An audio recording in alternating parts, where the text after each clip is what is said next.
ಕರ್ನಾಟಕದ ಸೂರ್ಯಕಾಂತಿ ಬೆಳೆಗಾರರಿಗೆ ಕೇಂದ್ರದ ಬಂಪರ್ ಕೊಡುಗೆ. ನಮಸ್ಕಾರ. ಇಂದಿನ ಕೃಷಿ ವಿಶೇಷ ಸುದ್ದಿಗೆ ಸ್ವಾಗತ.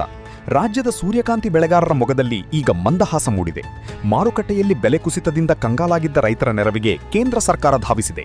ಹೌದು, ಕರ್ನಾಟಕದ ಸೂರ್ಯಕಾಂತಿ ಬೆಳೆಗಾರರಿಂದ ಕನಿಷ್ಠ ಬೆಂಬಲ ಬೆಲೆಯಲ್ಲಿ ಉತ್ಪನ್ನ ಖರೀದಿಸಲು ಕೇಂದ್ರ ಕೃಷಿ ಸಚಿವಾಲಯವು ಹಸಿರು ನಿಶಾನೆ ತೋರಿಸಿದೆ.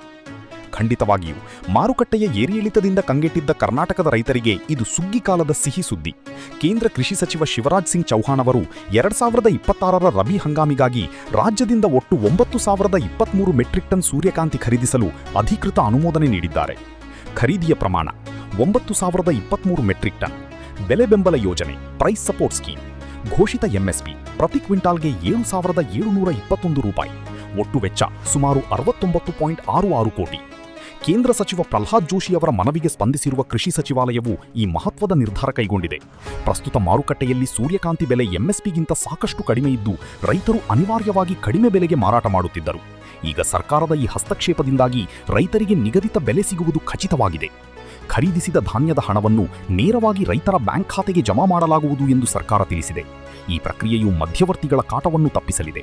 ರೈತರು ತಮ್ಮ ಹತ್ತಿರದ ರೈತ ಸಂಪರ್ಕ ಕೇಂದ್ರ ಅಥವಾ ಎಪಿಎಂಸಿಗಳಲ್ಲಿ ನೋಂದಣಿ ಮಾಡಿಕೊಳ್ಳುವಂತೆ ಕೃಷಿ ಇಲಾಖೆ ಸೂಚಿಸಿದೆ. ಇನ್ನಷ್ಟು ಕೃಷಿ ಅಪ್ಡೇಟ್ಗಳಿಗೆ ಮಾದರಿ ಆರ್ಗ್ಯಾನಿಕ್ಸ್ ನ್ಯೂಸ್ ಅನ್ನು ಫಾಲೋ ಮಾಡಿ. ಮಾದರಿ ಆರ್ಗ್ಯಾನಿಕ್ಸ್, ಇದು ರೈತರ ಧ್ವನಿ.